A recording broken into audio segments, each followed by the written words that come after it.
Hi, everyone, and thank you for joining the SALT Employee Benefits Podcast. I'm your host, and my name is Bianca Moyo, the Senior Communications Manager. Today, I am joined by a very special guest, the Chief Operations Officer at SALT Employee Benefits, Ms. Nestle Seekers, and we're talking all things TwoPot. Thank you for joining me. Thank you for having me, B. Let's jump right straight to it. Sure. What is TwoPot system? The TwoPot system is a retirement reform being introduced in the country. So if you recall, in 2021, we had T-Day, or as it's called in the industry, T-Day, or the annuitization laws that came in. And what that did was try and align provident funds with pension funds. So the difference between a pension and a provident fund is the fact that a provident fund you could take the entire provident fund in cash. So what T-Day tried to achieve was to align them so that at least at retirement, people would need to take at least 2/3 of the money that they'd saved and buy an annuity that would provide a monthly income.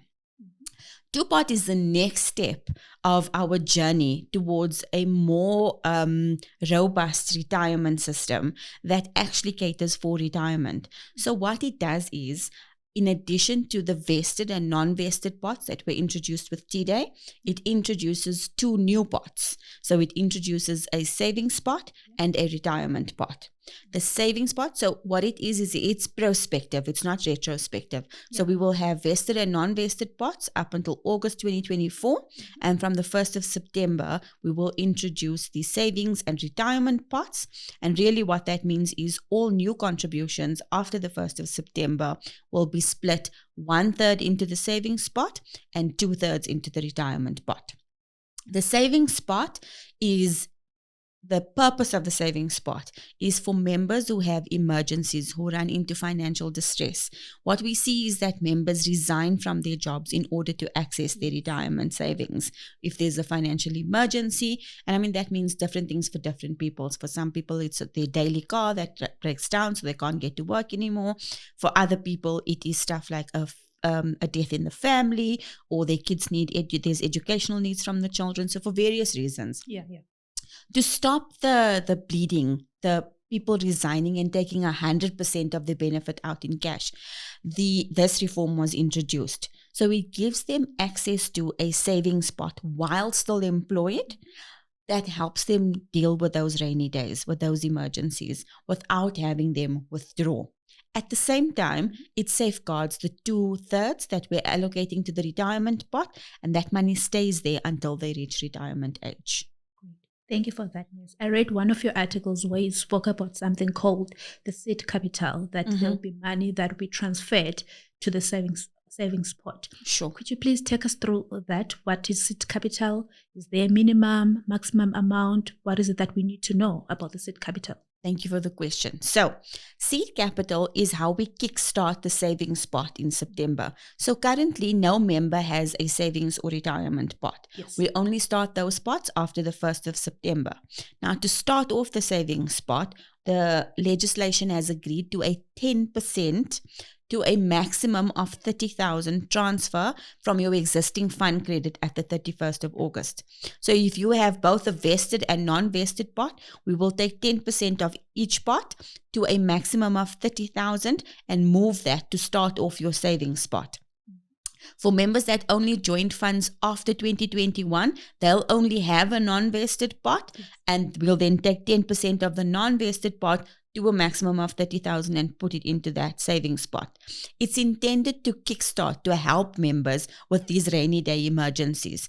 So 10%, obviously if you only have 100,000, we're not transferring 30,000. It's to a maximum of 30,000. So not everybody gets 30,000. Yeah, I think it's great to emphasize that. Yes. Everyone is expecting 30,000 in their bank account. Yes. No, that's absolutely not the case. Yeah. So if you have 20,000 as a fund credit on the 31st of August, 10% of that is 2,000. So that's all that will be seeded. Not everybody is getting 30,000. It's the people that have been on funds for very long, that have accumulated bigger fund credits, will be maxing that at 30,000. Okay. In your own view, Nes, what do you think is the main reason why this legislation is being implemented? I think as a country, we have a very, very I want to say, overutilized social grant system. It's under massive strain. And so as a country, we have very low appetite for retirement savings. South Africans are notoriously bad savers for retirement. I think our replacement ratios are excessively low at this point in time.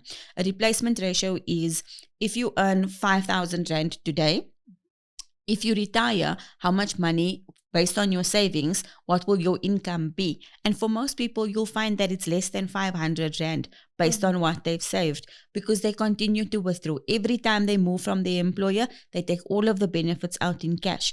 Now, the thing about the retirement fund is the fact that it compounds the interest over time. Absolutely. So you have to be invested for the longer term.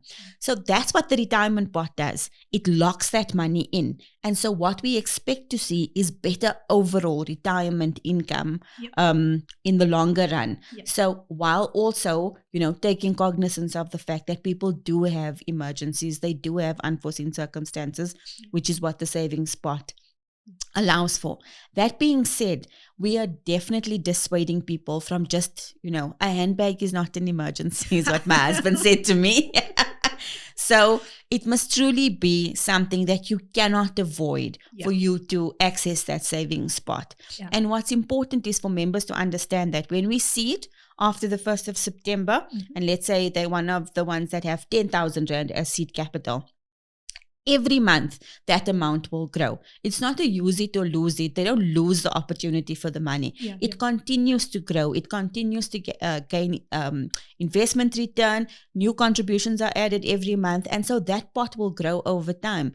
And so if they don't use it this year, but for some reason they have an emergency or they run into some trouble in 2 years' time, then they'll have an even bigger pot to pull from. And also they don't need to empty the pot. While they can, they definitely don't need to empty the pot. On that note, for instance, a member, 1st of September comes, and then by the end of September, they have an emergency that only requires maybe 5,000, and they also want to be financial savvy and not empty out the whole pot. Can they take 5,000 and then come back in Jan for school fees and uniforms for babies and withdraw? Is that allowed? So the withdrawals are a maximum of 1 withdrawal per tax year. So they must really think carefully about when they withdraw and how much they withdraw. So if they withdraw in September or October and they know that they're going to need funds in January again, that they can't cater for any other way again, this is not meant to be for day-to-day spending. Absolutely. It's meant to be for emergencies or, items that you really, really cannot avoid. So if they know, then they must withdraw once in a tax year. The minimum amount in that savings pot has to be 2,000 Rand. All the time? Yes. Okay. No, to withdraw, sorry. To withdraw. Withdraw. So it has to be a minimum of 2,000 Rand to actually access the savings pot. And what's even more critical for members to understand is that even if there is 2,000 Rand available in the pot, it's not what they are going to get out. So let's use an example of a member who has a seed capital of 4,000 Rand, right? So we transfer 4,000 from the vested and non-vested pots into his savings pot. He then comes and does a withdrawal. Remember, he's got 4,000 Rand in savings. Let's assume a marginal tax rate of 20%. So that's an 800 Rand tax deduction. Quite a lot, yes. And then on top of that, there is a withdrawal fee that will be charged by funds and administrators for accessing that money. So let's assume a 200 Rand withdrawal fee. You're already sitting at 1,000 Rand in tax and fees. So where they had 4,000 Rand saved, cash in hand is only 3,000 Rand. They've got to be cognizant of the fact that this regime, the savings pot withdrawals, attract massive, massive costs in terms of tax and fees.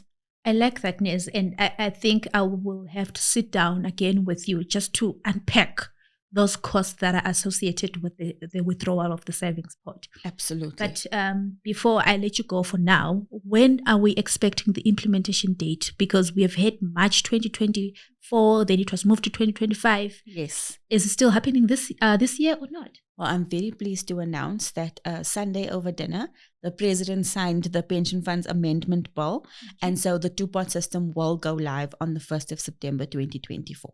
Great. Oh, thanks for joining me. You're very welcome. Thank you for having me.